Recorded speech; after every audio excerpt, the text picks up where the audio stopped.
So here's the deal. You can see in front of me this gigantic mountain. And let me make sure my brightness is up to max here. Yeah. It's this huge hill. And I don't know if you can see these trees yet. They're called umbrella pine trees. And the deal, I just was at the bank trying to cash in euros, and they're closed on Thursday. And I met an Austrian guy who spoke really good English. And he gave me the rundown. He said, just walk down this street till you find some steps, and you'll be in the forest. And what happened was, people in Vienna, around 1800, 1750, basically cut down every tree in Hinterbrühl and Mödling and all the suburbs for heat. And they had a duke, started in 1830, who it's very karst, it's limestone everywhere, very porous, nothing grew in it. So he went around the world to find places, trees that grew in limestone, and he ended up in Anatoyla, Turkey, where these trees are from. And it's the only place in the world besides Turkey that they exist. I don't even know if they're still in Turkey. So what happened was, starting in 1830, this duke started bringing in these limestone tolerant pine trees, and they look like right out of dinosaur age, like they're 1660 million years old. And how to get to it? He said cross the street via Sacra. I don't know what Sacra means. Near der Österreich. Near Österreich. Via Sacra. Near Österreich. The way to the church, the way to the sacrament in Austria. But these umbrella trees, the Sea Grotto, Castle Liechtenstein, you know, I passed them up. What can I say? I wanted to get into this forest. To me, it's free and it's more interesting. So we're going up and up and up, and we're gonna get into this dinosaur era tree forest full of umbrella pine trees at some point, and see what we come up with. A little bit of ice. So I told a joke, and now that I've been here, I've developed what I call European English, which basically means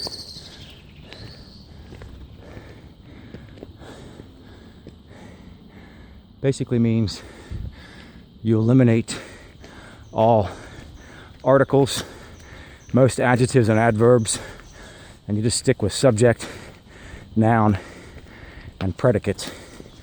So if there are any grammarians present, in the spirit of the now deceased Carolyn Adams, you have to look up what a predicate means, but your understanding of it is, if you will, predicated on your knowledge of the word predicate. But that's pretty much all you need. So if you sat next to Sally Altman or Dina Baranowski or Kirsten Border or Lynn Stelzer or Kristen Smith, because they wouldn't let me sit with Stalby and Schefter and them guys, I had to sit on the girl side of the room, a troublemaker.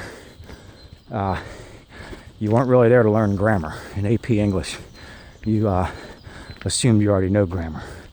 You're there to talk about James Joyce and Oscar Wilde. And I confess that the importance of being earnest, while certainly bun-burying is a very thinly railed reference to homosexuality, the lessons of the importance of being earnest were not lost on me. And Portrait of the Artist as a Young Man, you can have it. James Joyce, Ulysses, Portrait, yeah, whatever. Heart of Darkness was where it was at for me in that class. So here's standard weird Austrian water tower. What in the hell? It is. It's a well. It's a wellhead. The ice here is brutal. And I don't see any of the umbrellas. They're over there. Smales, I want to go over there. Swanson, I'm driving. Fuck this ice, man. This is crazy. Pardon my French. Parlez-vous français? Parlez-vous curse in français? So we're just gonna go off the trail here. And maybe we'll find some bones or something along those lines. I'm already overheating. Guess I picked the wrong day to quit huffing glue. Oh, man.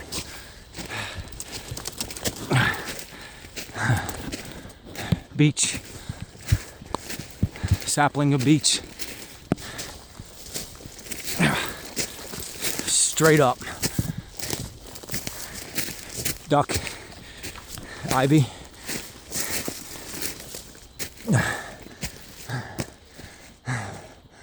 They're on top of the hill.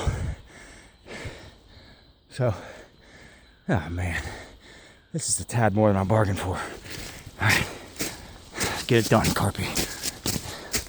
Let's go, dude. Come on, man. This is gonna be hands and knees here in a minute. Reminds me of the Walmart hill with the old Trump sign still up, because nobody crazy enough to go up there and get it. And from there, on election victory morning, I sat in the rain, took one of the signs with me, left the other one up, and cried tears of joy by myself in the rain. So we scrambled up a solid 200 feet in about 100 linear meters. Looks to be a trail up here at the top. Smoke another one, Carpy. We're on hands and knees now because you can't walk on it. You gotta crawl. It's too steep to walk. Oh.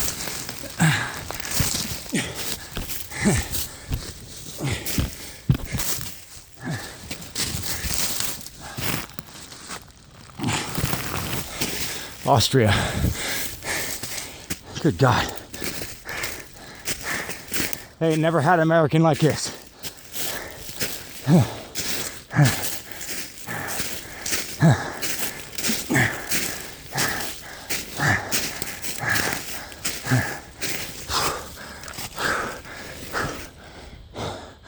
There they are. These umbrella pines are here. And these pines,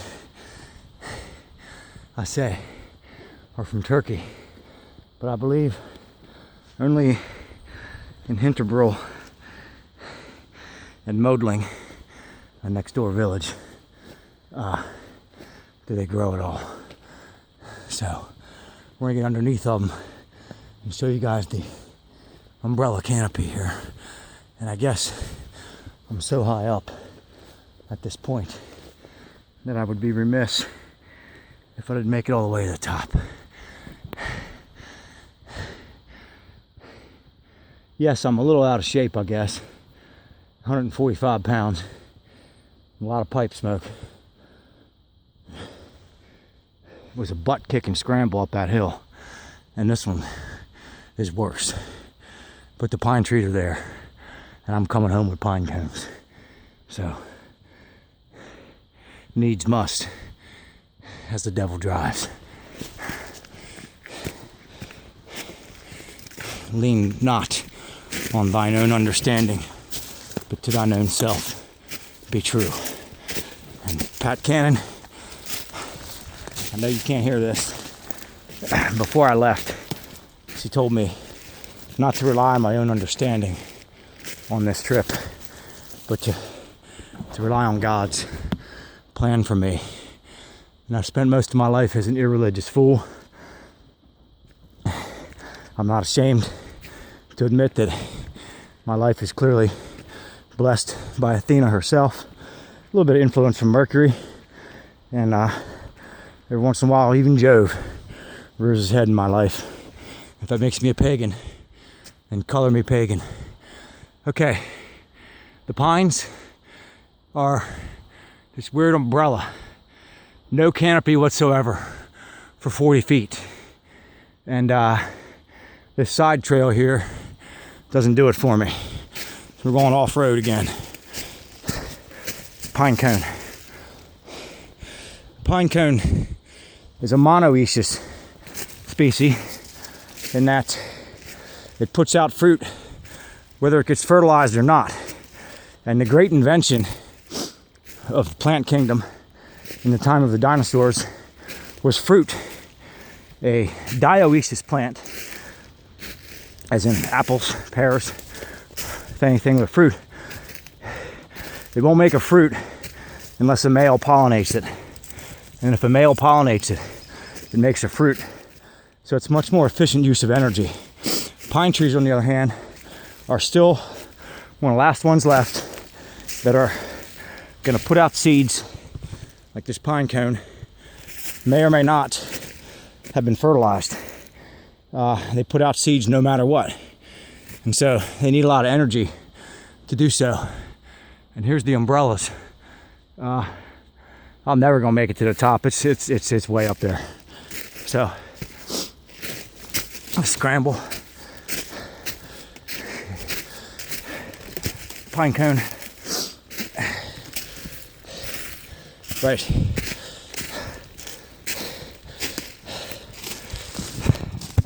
Even at 46, I confess I think of my mother when I'm traveling.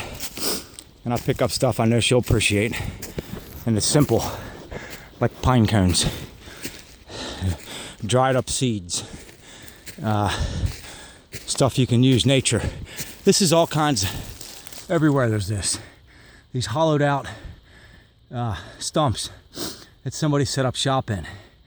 I don't know. Here's somebody. Looks like they're working on the apartment here. So looks like an oak tree. So now maybe you can get a feel for some of these umbrella canopies that I'm back in. It looks just like I can't believe how high I just climbed.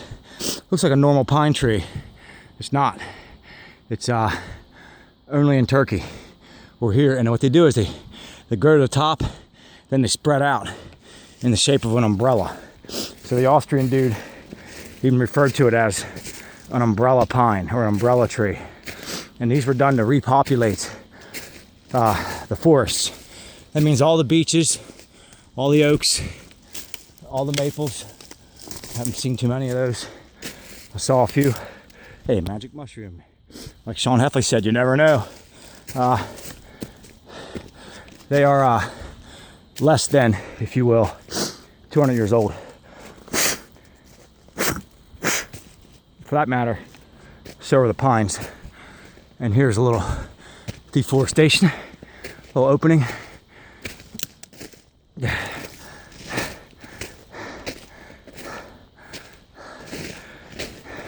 They call the locust acacia. I think it's in the same family. Here's one. This is an umbrella pine. And hopefully the light will brighten up here a little bit so you can see the funky bark pattern, but it's pretty dark here because of the canopy. And the hill just keeps going up and up and up and up. So far, I've seen no baby umbrella pines, only mature, full-grown specimens. So, here's a fallen one. So, based on the size of the caliper of the trunk, it's much younger than, say, this guy here, and this guy here. Straight canopy to the top, and here you can really get a feel of the sort of 16th hole at Cypress Point look of the tree. It's not a Monterey cypress. It's a flat-topped umbrella pine. And through the woods, I'm looking down on the entire valley of Vienna. I'm basically level with the next mountain over at this point. I must be up a solid 4 100 feet, 300 feet above the home of the Carom Billiards champion of Austria. And boom, boom, he's boom. Ectoderm, is that the word? It's a snail shell, dudes. Hell yeah. Jackpot. What is this? No, these don't live here. Some bird picked that here and dropped it. I don't know, man. I just found 2 spent snail shells here on the ground, which is the second or third most interesting thing I've found in my travels here in Vienna. So far, nothing tops the abandoned homes in Slovenia. I have some photos of one. I asked my host about the legality. He's like, look, no one cares. The places have been empty since communism fell apart, 30 years ago. The one I was in had trees growing in it and like holes in the roof with trees growing through the hole. And I don't think taking pictures is against the law. I found a coin on the floor of one of them that said Reichstagpennen. It has a swastika on it, and it's from 1939, and it has a stunning German eagle looking thing on it, and his claws hold a swastika. And literally it was, I saw a shiny thing on the ground. I walked inside the front door and saw a shiny thing laying in this pile of rubbish in the kitchen, and bent down to pick it up and brushed off the dirt, and my heart just went through my throat when I realized what I'd found. Potential baby right here. Some grass growing here, which is odd.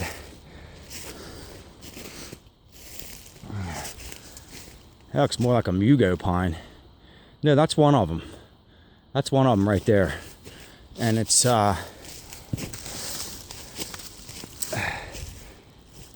here's the skeleton. This guy here doesn't look like it's open. So I don't think this one here might be a bit more viable. It's starting to open up.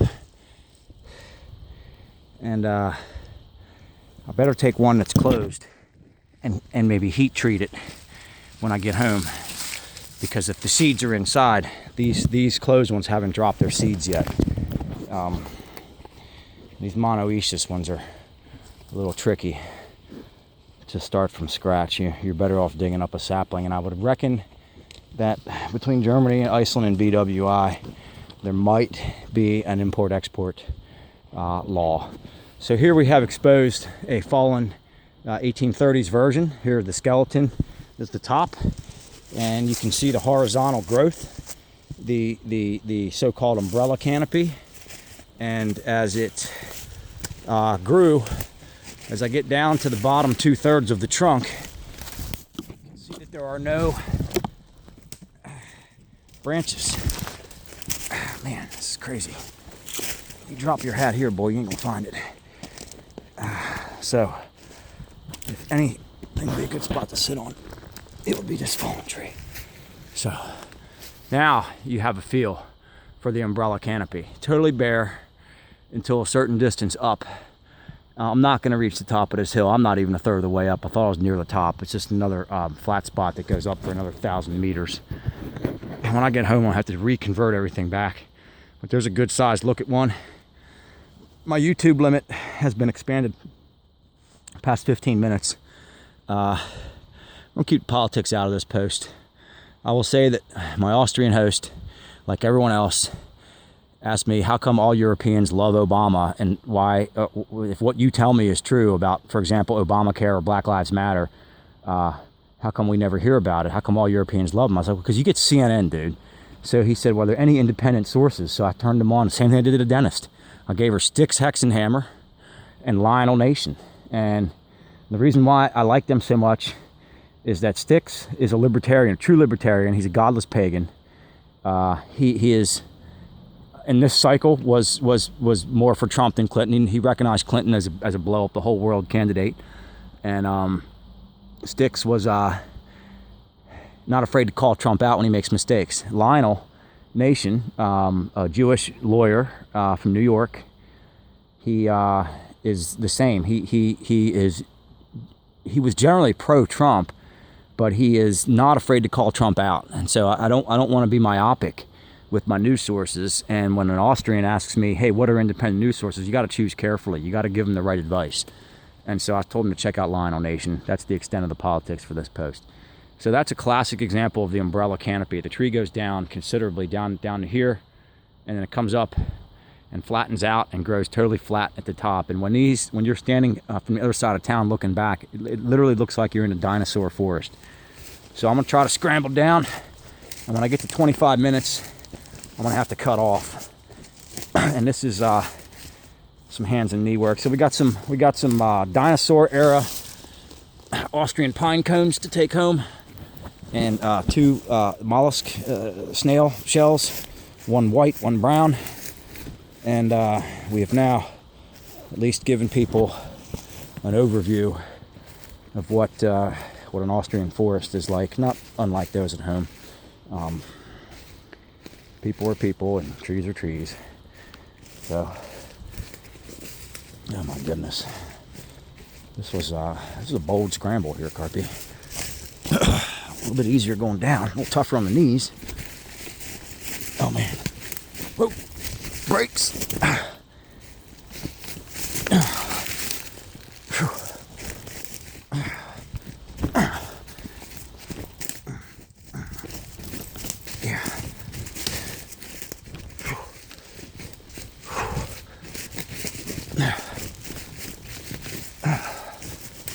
I gotta find a way to cash in these American dollars to euros.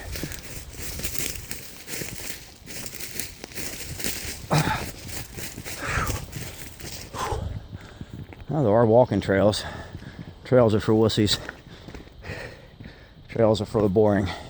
Trails are where some people else have walked. Trails are not where you find snails. The only thing that disappoints me so far is I haven't found any bones. No deer antlers. No Slovenian deer. About 2/3 the size of the American. I got a white tail. Not exactly the same species. Not a mule deer, certainly. It's more akin to the white tail. Oh my God, this is like a straight cliff here. Oh yeah. All right, boy. Time to hump.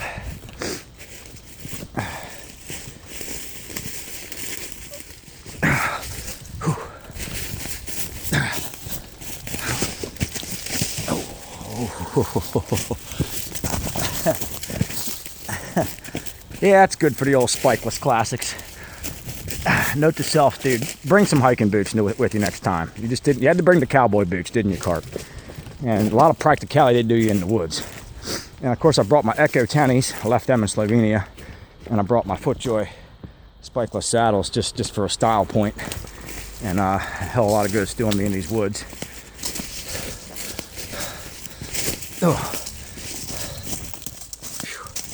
If I can get her down to 25, I'll be impressed. Obviously, I'm in a leaf canopy now. The pine trees take over after another 50 to 100 meters up. And those of you playing along at home call that yards. But Abe Simpson, 40 rods to the hog's head. And that's the way I liked it. Take your metric system and you know where to stick it. We'll never convert. We'll never convert to the metric.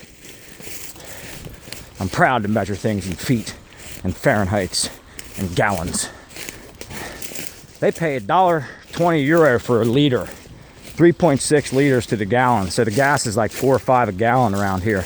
No wonder they all got little Yugo cars and have trains and buses that can take you anywhere. Because I haven't seen a muscle car yet. I saw a couple of grocery getter minivans. Most everybody drives little VW, Audi, Renault, Peugeot, and they're all subcompact. Like, don't get hit in them. You know, I mean, they're probably crash proof. They're probably Volvo crash proof in European standards.